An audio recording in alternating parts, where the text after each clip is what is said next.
I'm going for the full-on public crucifixion. You'll never win. You just watch me.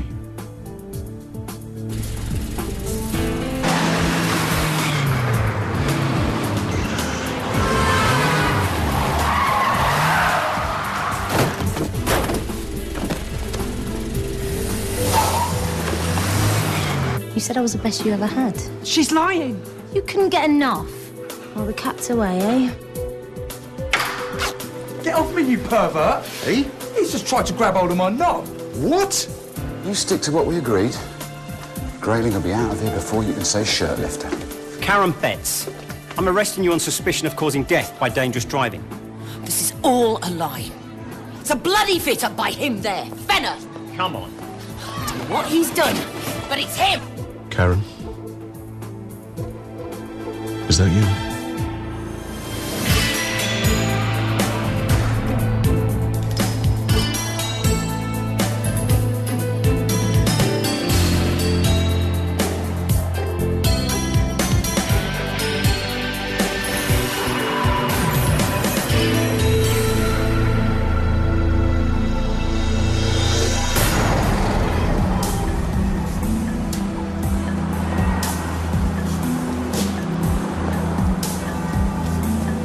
Karen, yeah, no, let me explain.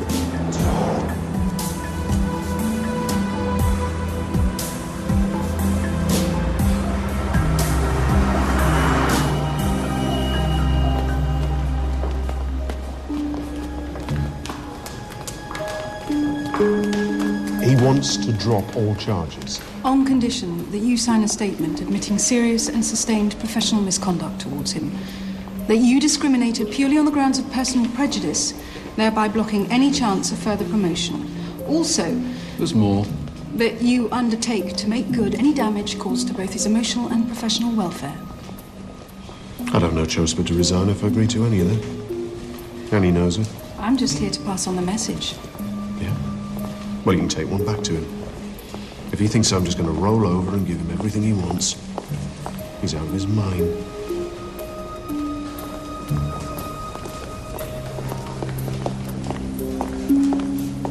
He's not going for it. Hey, calm down. It's him that's looking at the end of his career, not you. I know the slimy bastard's got something up his sleeve.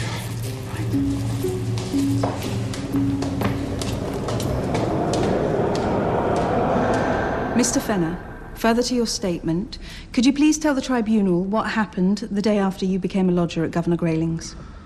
Well, I'd spent the evening visiting my son. When I got in, I was tired, so I went straight to bed.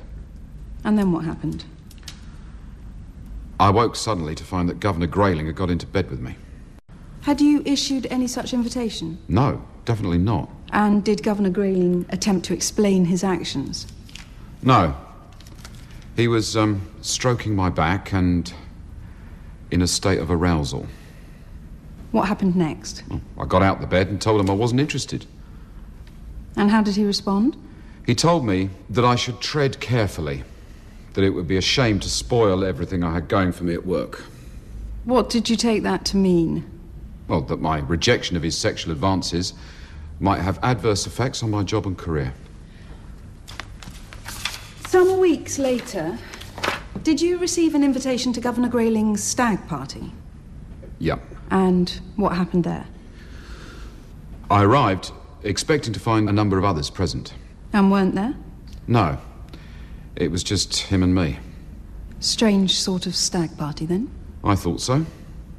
From the moment I arrived, he kept filling up my glass, insisted on ordering more. Why do you think he did that? So that I wouldn't put up any resistance when he tried, once again, to make sexual advances. So, can you tell us how the evening ended? Well, I suddenly became very confused. It was more than being drunk. As though I'd been drugged. Objection. There's no evidence to support these claims. My client is merely describing how he felt. I'll allow it. I blacked out. I don't know how long for, but when I came to eventually, Governor Grayling was performing oral sex on me.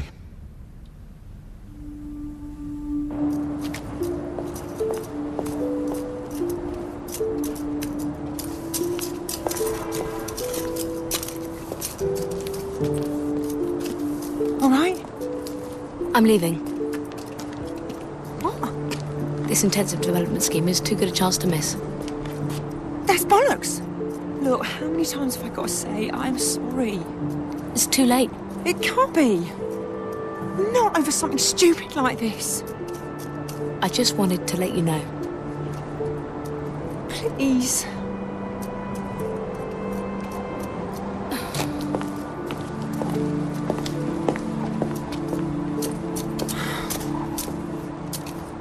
I felt vulnerable. This man had power over me, over my career.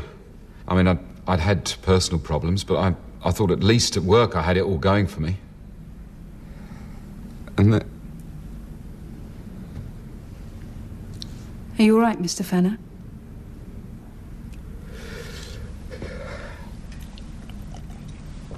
Sorry. Sorry, I find this quite difficult to talk about. See, I'd looked up to Governor Grayling. I believed him when he told me that I was #1 material. So he was talking about your prospects beyond being wing governor? Yes. Would it be fair to say you feel you were harassed out of the post of wing governor? Yes. And how many appointments have since been made to the job? 3. All women, and all with far less experience than me. So you feel that your chances of further promotion have been deliberately sabotaged by Governor Grayling? Yes. Why?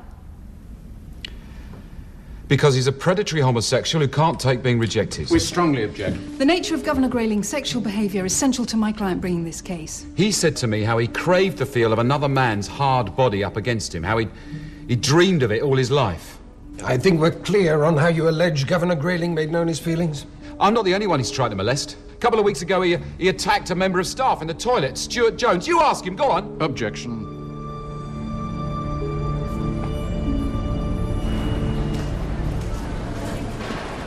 If you want to go, then fine. Keep it down. Because I don't care anymore about you or this place or anything. Just calm down. What the hell should I? I mean, the only thing that kept me going in this place is you and knowing we've got the chance of a life on the outside. And now that's gone, what's the point?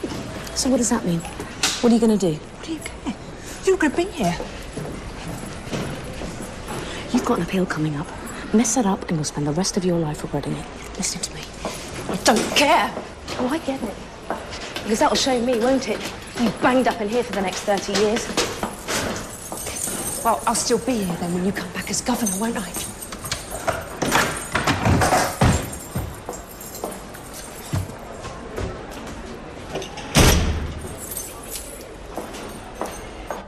Ms. Oxborough, have you now instructed your client to restrict his testimony to matters relating to the case?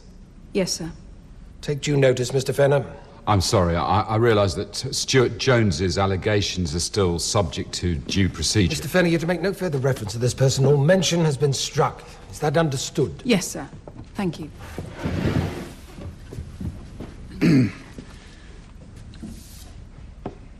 Mr. Fenner, could you talk us through the day you exposed yourself to an entire wing of female prisoners?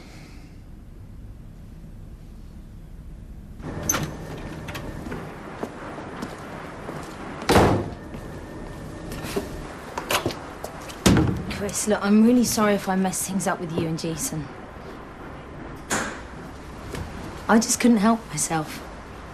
I mean, what can I say? I'm obviously not as good at keeping a secret as you. I don't want to hear it. One day you're going to look back and realise that I've actually done you a big favour. I said, shut it! It's got nothing to do with you.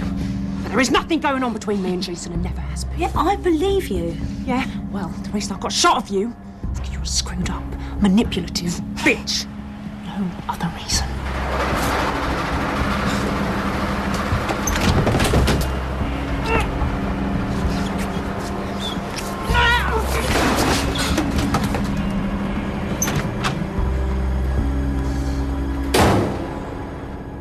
I was diagnosed as suffering from extreme